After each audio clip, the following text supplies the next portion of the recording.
Welcome back, looters. I am your host on Tick to Loot, the channel where we turn ticks into treasure. Today we are on lesson 11.9 of Unit 11, Algorithmic Trading Fundamentals.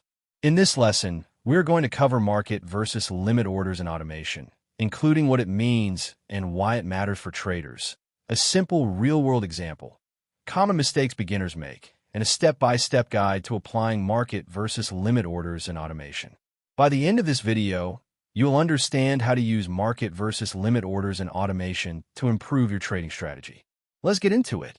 Market versus limit orders and automation is a crucial concept in trading, and it's essential to understand the difference between the two. A market order is an order to buy or sell a security at the current market price, while a limit order is an order to buy or sell a security at a specific price.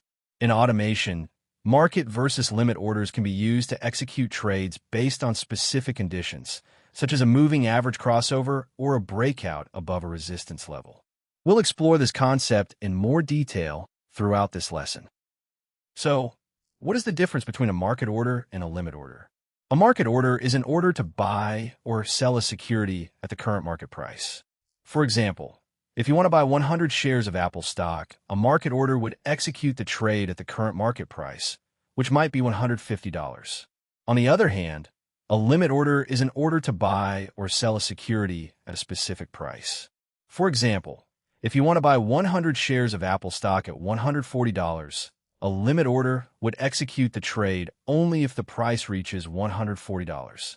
In automation, market versus limit orders can be used to execute trades based on specific conditions, such as a moving average crossover or a breakout above a resistance level. We'll explore this concept in more detail throughout this lesson. It's essential to understand the difference between market and limit orders, as it can significantly impact your trading strategy. Let's take a look at a real-world example of market versus limit orders in automation. Suppose we're trading the euro to US dollar currency pair, and we want to execute a buy trade when the price breaks above a resistance level at 1.2000. We can use a market order to execute the trade at the current market price, or we can use a limit order to execute the trade at a specific price, such as 1.2010. If we use a market order, the trade will be executed immediately, but we might get a bad fill if the price is moving rapidly. On the other hand, if we use a limit order, the trade will only be executed if the price reaches our specified level, but we might miss the trade if the price doesn't reach our level. This is just one example of how market versus limit orders and automation can be used in real-world trading scenarios. One of the most common mistakes beginners make with market versus limit orders and automation is not understanding the difference between the two. Many beginners use market orders when they should be using limit orders, and vice versa. This can result in bad fills, missed trades, and significant losses. For example, if you're trying to execute a buy trade at a specific price, but you use a market order instead of a limit order, you might get filled at a much higher price than you expected. This can be devastating to your trading account, especially if you're trading with leverage. It's essential to understand the difference between market and limit orders and use them correctly in your trading strategy. So, how do you apply market versus limit orders in automation? The first step is to determine your trading strategy and identify the conditions under which you want to execute trades. For example, you might want to execute a buy trade when the price breaks above a resistance level or when a moving average crossover occurs. The next step is to choose the type of order you want to use, either a market order or a limit order. If you choose a market order, you'll need to specify the quantity of the trade and the conditions under which the trade should be executed. If you choose a limit order, you'll need to specify the price at which you want to execute the trade, as well as the quantity and conditions.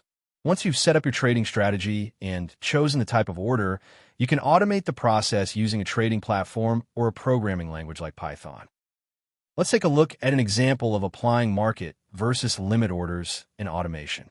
Suppose we're trading the pound sterling to US dollar currency pair, and we want to execute a buy trade when the price breaks above a resistance level at 1.3000. We can use a limit order to execute the trade at a specific price, such as 1.3010. We can also specify the quantity of the trade and the conditions under which the trade should be executed, such as a stop-loss level and a take-profit level. Once we've set up the trade, we can automate the process using a trading platform or a programming language like Python. This way, we can execute trades automatically without having to monitor the market constantly. Market versus limit orders in automation is closely connected to risk management. When you're using automation to execute trades, you need to consider the potential risks involved, such as market volatility, liquidity, and slippage. By using limit orders, you can manage your risk more effectively, as you can specify the price at which you want to execute the trade and avoid bad fills. On the other hand, market orders can be riskier, as you might get filled at a much higher or lower price than you expected. It's essential to consider the potential risks involved and use market versus limit orders in automation as part of a broader risk management strategy. This might include setting stop-loss levels, using position sizing, and monitoring your trading account regularly. Let's take a look at an example of how market versus limit orders in automation connects to risk management. Suppose we're trading the euro to Japanese yen currency pair, and we want to execute a buy trade when the price breaks above a resistance level at 130.00. We can use a limit order to execute the trade at a specific price, such as 130.10. We can also specify the quantity of the trade and the conditions under which the trade should be executed, such as a stop-loss level and a take-profit level.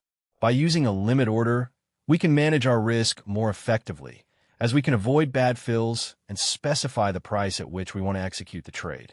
This is just one example of how market versus limit orders in automation can be used as part of a broader risk management strategy. So, how do you set up a risk management framework for market versus limit orders in automation? The first step is to determine your risk tolerance and set a maximum drawdown level for your trading account. The next step is to choose a risk management strategy, such as position sizing or stop-loss levels. You'll also need to consider the potential risks involved, such as market volatility, liquidity, and slippage. Once you've set up your risk management framework, you can use market versus limit orders in automation as part of your broader risk management strategy. This might include setting stop-loss levels, using position sizing, and monitoring your trading account regularly. Let's take a look at an example of setting up a risk management framework for market versus limit orders in automation. Suppose we're trading the pound sterling to US dollar currency pair, and we want to execute a buy trade when the price breaks above a resistance level at 1.3000. We can use a limit order to execute the trade at a specific price, such as 1.3010. We can also specify the quantity of the trade and the conditions under which the trade should be executed, such as a stop-loss level and a take-profit level. By using a limit order and setting up a risk management framework, we can manage our risk more effectively and avoid significant losses. It's essential to monitor and adjust your risk management framework regularly, as market conditions can change rapidly. This might involve adjusting your stop-loss levels, changing your position sizing, or modifying your trade execution strategy. By monitoring and adjusting your risk management framework, you can ensure that you're managing your risk effectively and avoiding significant losses. This is especially important when using market versus limit orders in automation, as you need to consider the potential risks involved and adjust your strategy accordingly. Let's take a look at an example of monitoring and adjusting your risk management framework. Suppose we're trading the euro to Japanese yen currency pair, and we want to execute a buy trade when the price breaks above a resistance level at 130.00. We can use a limit order to execute the trade at a specific price, such as 130.10. We can also specify the quantity of the trade and the conditions under which the trade should be executed, such as a stop-loss level and a take-profit level. As market conditions change, we may need to adjust our risk management framework to ensure that we're managing our risk effectively. This might involve adjusting our stop-loss levels or changing our position sizing. That is everything for Lesson 11.9. Market versus limit orders in automation. If this helped you, smash that like button and subscribe to Tick to Loot so you never miss a lesson. Drop a comment below. What was the most useful thing you learned today? See you in the next lesson, looters. Keep turning those ticks into treasure.